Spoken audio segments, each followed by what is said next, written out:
Hi there. So we've set off along the West Highland Way. We stayed in Mulgai last night, and we're heading up to Fort William. 6 or 7 days to see how we get on. We're really lucky. We avoided all the rain of the last few days, so the track's really wet, but we've stayed dry. We camped in Mulgai last night, and it was quite chilly actually. And in the end, Flint needed to cuddle up with me to keep warm. And but he's really looking forward to some of the adventures he's going to face on this walk. And the first one is to try and get some sheep to eat. It's breakfast.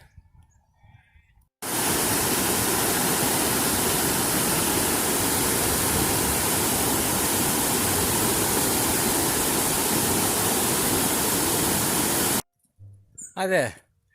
So Flint didn't get his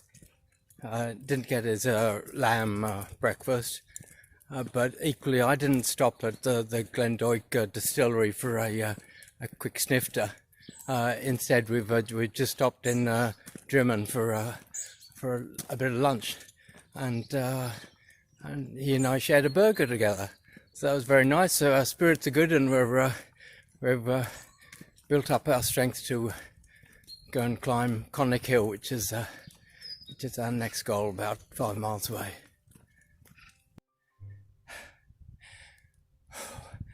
We're halfway up Connick Hill. It's a bit of a beast, this one.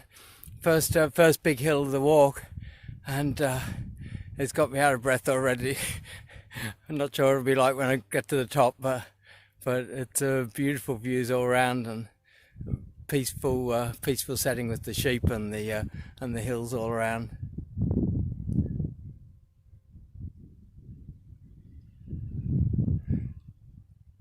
No one in sight.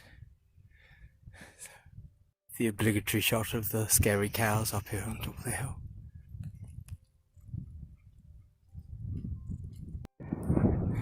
So we made it up Connick Hill, and it was worth it because the views are absolutely amazing of all of Loch Lomond all the way up there to the big mountains.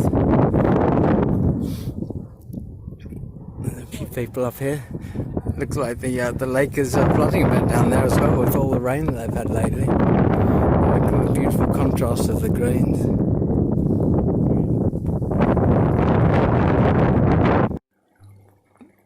Coming down from Connick Hill now, and beautiful forest here.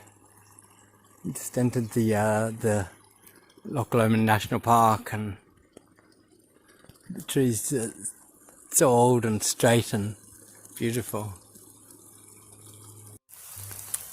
So we got to Millerockie last night, Millerockie campsite, because we're in the national park. You can't camp wild, so we got a warm welcome here, and had something to eat on the beach, and then tucked in before all the rain started. Rained all night, and it's still raining this morning. It's taken a bit of convincing this morning. We're off to a bit of a late start because someone down here wasn't keen to get moving. You've seen a more miserable dog, but you got to head on, and by lunchtime it's meant to dry off, so I'm hoping for that. Here we are on the shoreline of Loch Lomond. Lovely and peaceful. There's a man out swimming there as well.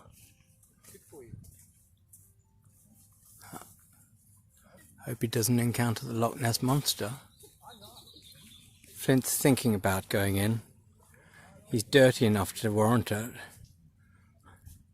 He's more interested in where his next meal's coming from.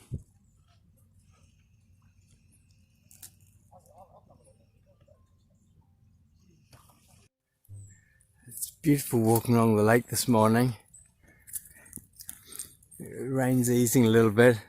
All that lovely low cloud hanging there. Did I say lake? I meant loch. It's very peaceful. Show the walkers out. It's a lovely setting here.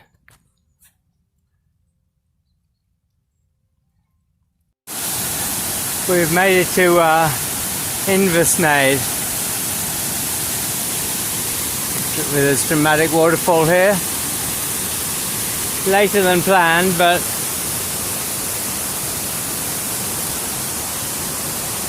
it's been pretty tough walking over the rocky shores of the Loch Lomond. So it's 7 in the morning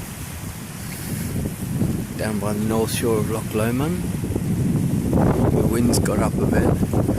The last 6 or 7 hours along this eastern shore of Loch Lomond last night was so tough, scrambling over rocks and roots and through mud and everything, and puddles.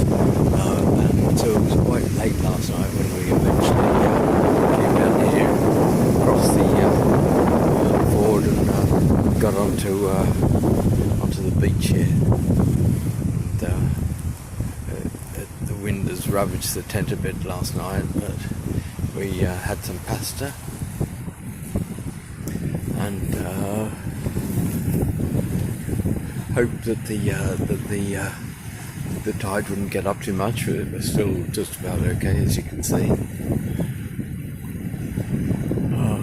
But it was very calm last night, so the midges were shocking. So we had to hide away in our tent. Got a bit of company on the beach as well. They got the best locations because I came in at just after 8 last night. Anyway, and we're setting off today for a place where I can get some breakfast a few miles up the road. Flint's still in bed, of course. We're seeing the last of Loch Lomond now. One thing I'd say is there's a lot of these kind of things where you got to get over little fords, and you really need good waterproof shoes for it.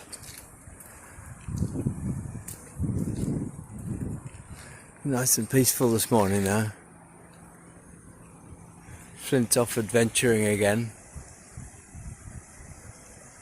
He smells something up there. Boundless energy, that boy.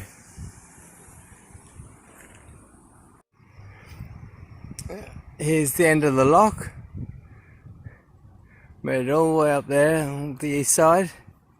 And we're only a few minutes away from breakfast and in Inversnaid. So we're both looking forward to that. Bit of a climb still ahead.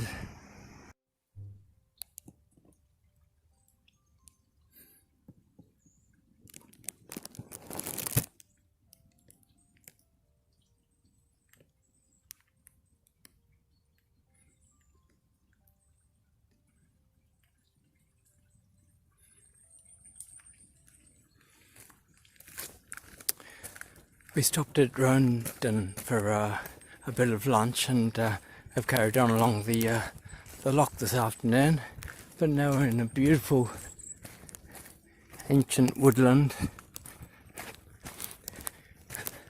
There's little brooks and streams flowing by. Looks like an old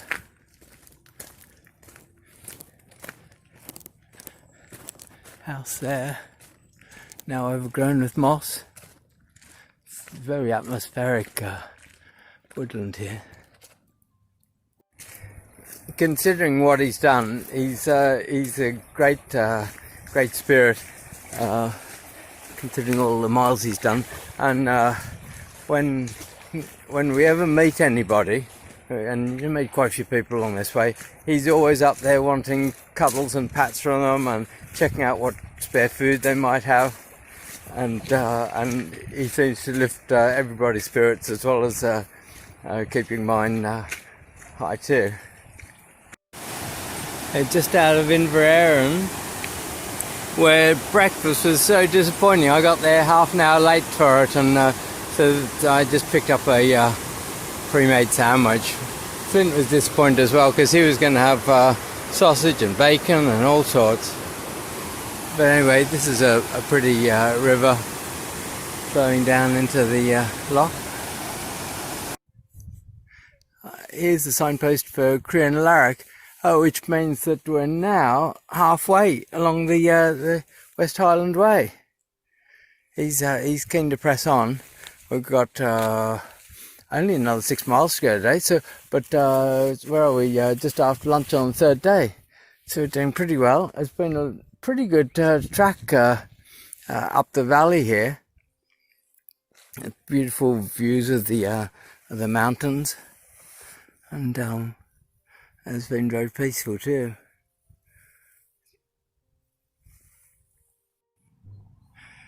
So it's the start of day 4. Some say days 2 and 3 are the hardest, and day 4 everything just falls into place and gets easier. Well, I'm hoping that's the case today, but we've got some large mountains to climb and passes to go through. We spent last night in luxury in a camping cabin because Flint was a bit cold after a couple of nights on the beach and going wild. He lost his coat yesterday chasing rabbits, and so he was complaining that he wanted a bit of warmth and comfort, and we needed to dry things out a bit because we had a lot of wet things from the last few days. So we stayed in luxury, went to the Tyndrum Inn and had a good meal, lots of calories, and ready and fit for today. Looking forward to it. We did try and get a coat for Flint from the Green Welly, which is a good shop here in Tyndrum, but unfortunately they only had extra small or extra large. So I think he's going to end up in my sleeping bag again tonight. Anyway, we're heading now to Bridge of Orkney. Day to day, blue skies and everything. I'm so lucky. This is Slab Cronach. Not sure if I got the pronunciation right. I need to work on my Gaelic, don't I? And luckily I'm not climbing it. And this is typical of the streams around here. Apparently around Tyndrum they're mining for gold now, and an Australian company set up to mine gold, but also lots of people doing it for a hobby too, in the rivers. Anyway, isn't that magnificent? I'll be putting suntan cream on shortly. Having just crossed over the Bridge of Orkney, I've come into this lovely woods, and it feels like the kind of place you should see. Some hobbits building a house. There's the logs for them. It's all lovely and mossy and cosy in here. Atmospheric and peaceful with the little stream.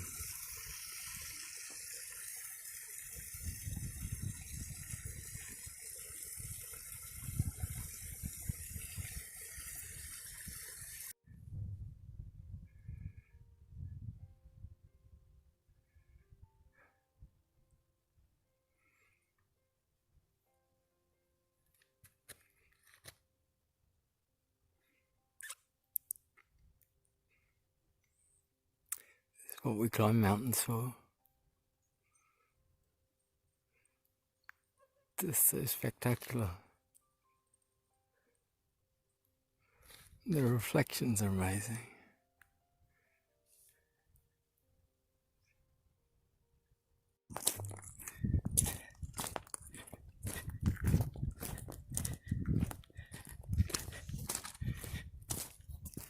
That shadow's always back there. This is an old drover's track.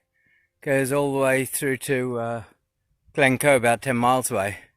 And back in the early 1800s, the English apparently reinforced it and laid it better so that the military forces could come up and try and get the stewards and sort them out, because they were all up in the highlands and inaccessible.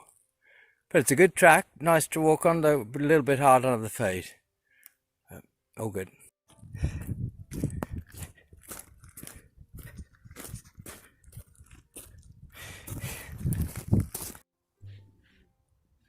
So another spectacular day.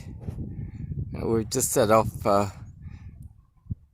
We camped near that hotel at King's House down by the river, and the surrounds of that hotel are incredible. The mountains on every side, and a lot of people do set off here to do the Devil's Staircase, which is what we're doing today. And I don't think it's as bad as they say it is. So we camped here last night. Lovely setting. Just making some breakfast. Soup and some fruit. We had a few neighbours.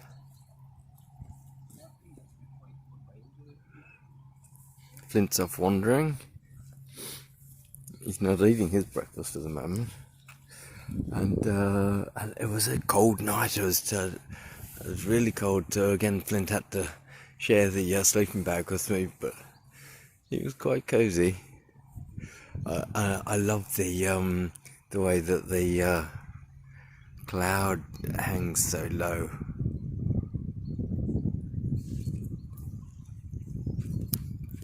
Spectacular, isn't it?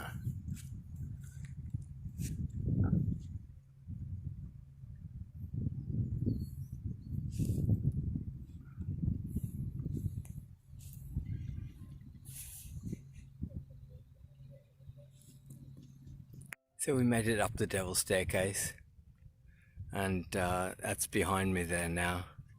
And Flint hit rock bottom a bit and needed carrying for a few 100 yards just to rest his feet. After that he was right as rain and perked up, particularly at the thought of going downhill now, having gone that strenuous climb up to 550 metres. So now we've got lovely peaks ahead of us. Ben Nevis is one of those distant ones.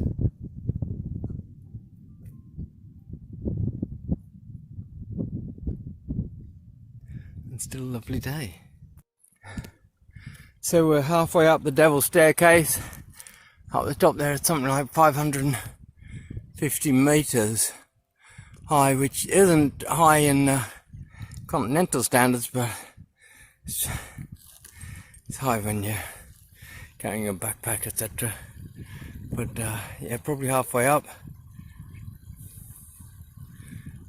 Looking spectacular still, and looking forward to the view from the top. So we've left Kinloch Leven behind us. We had a tasty lunch there, and now we're heading on the last leg of the journey to Fort William. We're going to stop the night somewhere along this valley here, and then we'll have made a dent in tomorrow's day 6's part of the journey. The sun's just setting over the valley, and that's the pathway ahead for tomorrow. I've come up way down there somewhere. I'm the last one along the track today, and I don't know where everyone else has ended up, on the side of the road somewhere, but I've found a nice little spot just over the crest of a hill, protected by a little ridge here, almost made for me, other than it's incredibly rocky, but it's gonna work well. As you can imagine, first into the tent and into his bed is Flint. He's exhausted after another big day. That Devil's climb today was really tough on both of us. And then the climb out of Kinlochleven to get up here was pretty tough as well. So we're both going to sleep really well. It seems a little bit breezy, but it's going to be sunny and or dry, I mean, and hopefully not too cold. Going to get on with cooking some dinner now. Tonight's bathing option. I'm not going to video that part though, okay? So we're set up for dinner. We've got Flint's ready, salmon bites and dog food. He'll probably turn his nose up and say he wants some of what I'm having. I've got the kettle on for a cup of tea. I've got some smoothie there and some blueberries and salad, a sandwich and some pasta. Not sure if I'll get all through that tonight, but I've certainly burnt enough calories today to warrant it. I've also got a nip of brandy for later on.